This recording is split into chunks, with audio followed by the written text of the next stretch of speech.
안녕하세요. 수능 한국지리 조선시대 고지도에 대해서 살펴보겠습니다. 조선시대의 옛날 지도라는 뜻이죠.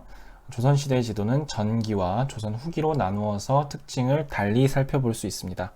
조선 전기에는 주로 행정적인 목적으로 또는 군사적인 목적으로 국가에서 제작한 혼일강리 역대국도 지도나 조선 방역지도 이런 것들이 주로 이제 사용이 됐는데, 조선 후기에는 실학이 발달하면서 전기에 비해서 좀 더 정교하고 과학적인 이런 실제로 어떻게 사용하기 좋을까 이런 목적으로 많이 제작이 되었습니다.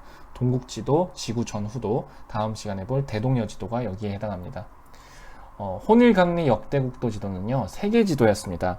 조선 전기에 1402년이니까 얼마 안 됐죠. 1392년에 조선이 세워졌으니까 조선 전기에 국가 주도로 제작된 세계지도였습니다. 현존하는, 우리나라에 남아있는 현존하는 지도 중에 가장 오래된 세계지도라고 할 수 있습니다. 근데 세계지도이긴 하지만 중화사상이라고 당시 이제 우리 조선은 중국을 세계 중심이라고 생각했잖아요. 그래가지고 중국이 되게 크게 나와 있습니다. 실제보다. 그래서 중화사상이 반영돼 있다. 그리고 중국은 엄청 자세하게 또 나와 있어요. 그리고 우리는 중국보다는 좀 아래지만 그래도 우리도 약간 좀 중요하다라고 부르는 소중화 사상이 이제 반영이 되어 있어가지고 우리의 국토를 다른 나라들보다는 그래도 조금 더 주체적으로 인식했다. 조선이 상대적으로 크기가 크게 보이는 그런 특징을 보입니다. 자, 여기에 나오는 국가들을 세계 지도니까 살펴보면요, 일본과 인도, 그리고 사우디아라비아가 있는 아라비아 반도, 그리고 유럽, 그리고 아프리카까지 표현이 되어 있습니다. 그래서 상당히 넓은 지역이 이 조선 전기면 엄청나게 옛날인데 표현이 되어 있다. 기억해 주시기 바랍니다. 다음, 천하도를 보겠습니다. 천하도는 조선 중기에 민간에서 제작해서 유통한 지도인데요. 자, 마찬가지로 가장 중심에 중국이 있기 때문에 중국이 세계 중심이라고 하는 중화 사상이 반영되어 있습니다.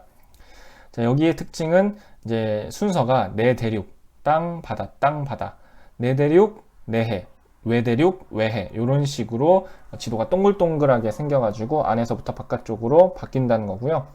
자, 도교적인 세계관이 반영되어 있습니다. 그래서 현실 세계에서 없는 그런 도교 속에서 등장하는 상상 속의 국가나 지명들이 등장한다는 것이 특징입니다. 천하도 중화사상이 나타난 동그란 지도 기억해 주세요. 다음, 동국대지도 보겠습니다. 동국대지도는 큰 대지도란 뜻이죠.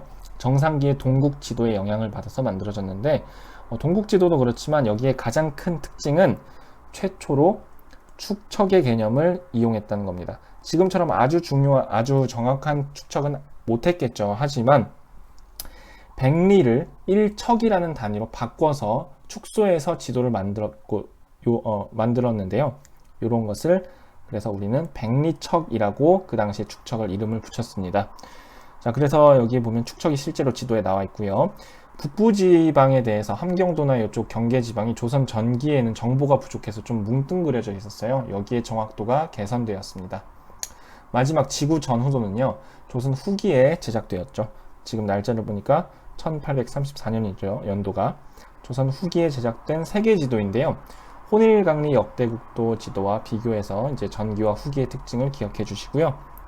세계지도인데 이제 여러 가지 세계의 대륙들이 나와 있는데 이게 지구가 두 개로 이렇게 나누어져 있어요. 그래가지고 전도, 지구 전도와 지구 후도 앞뒤로 나누어서 이렇게 대륙별로 지도를 두 개로 표시했고요. 중요한 점은 여기에 경위도, 경위선망이 그래도 이렇게 표시가 처음으로 됐고요. 그 다음에 남회기선과 북회기선, 이렇게 현재 사용하는 이런 어떤 위치 표시 방법들이, 과학적인 것들이 이때 사용된다. 그게 되게 중요한 가치라고 볼 수가 있습니다. 그래서 되게 과학적인 지도였구나 라고 기억해 주시면 되겠습니다.